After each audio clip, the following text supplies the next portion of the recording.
में नहीं आएंगे, परमात्मा के तत्व ज्ञान को नहीं सुनेंगे, तो हम अपने कर्मों को, चाहे कोई शराब पीवे है, चाहे कोई हुक्का पीवे है, तंबाकू प्रयोग कर रहा है, और चाहे कोई डाके मार रहा है, कोई चोरी कर रहा है, कोई और बकवाद करता है, चाहे कोई कसाई का काम करता है, तो उस काम को बुरा नहीं मान रहा हो।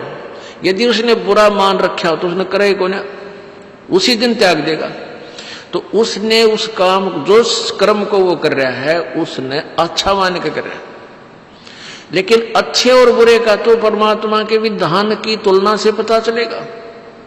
परमात्मा के विधान का ज्ञान होगा सत्संग में आने से, और वो भी केवल सतलोक आश्रम बरवाला में आने से। अन्य सत्संगों में ये ज्ञान आपको नहीं मिल सकता। पुण्यात्माओं, समस्या यही आई हुई है कि जो भी पुण्यात्मा पहली बार इस ज्ञान विचार को सुनता है, वो ये सोचता है कि ये रामपाल अपने आप को महाविद्वान मान रहा है और अपने बराबर किसी ने नहीं समझता। ऐसी कोई बात नहीं है। लेकिन इतना ये दास दावे के साथ कह सकता है कि तत्व ज्ञान इस पृथ्वी पर, इस ब्रह्मांडों में नहीं है, जो दास के पास है। और कुछ दिन में आप भी इतने सियाणे हो जाओगे, बुद्धिमान हो, इस ज्ञान से इतने परिपक्व हो जाओगे कि आप भी तुलना करने लग जाओगे। ये वचन जो आज आपको कड़वे लगे हैं, एक दिन आप आंखों में आंसू बहाकर कहोगे कि फिर संत ठीक कह रहा था।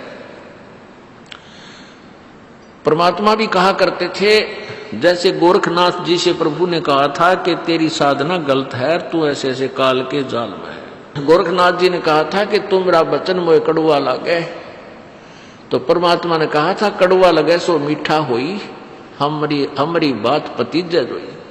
कि आज तुझे जो कड़वा लग रहा है, ये मेरी बात पर विश्वास करेगा तेने मीठी हो जाएगी ये बात। यही तो पुण्यात्मा, जो सत्संग है, ये इसलिए हमारा ज्ञान जो है आपको एकदम खटकता है कि आपने पहले अज्ञान भर रखा अपने अंदर सारा।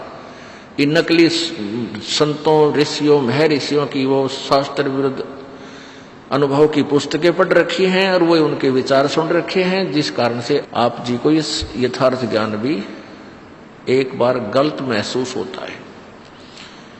लेकिन फिर प्रमाण आपको दिए जाएंगे, सच्चाई से परिचित कराया जाएगा, आपकी आत्मा अपने आप स्वीकार कर लेगी कि हाँ, हमें गलत ज्ञान मिला था।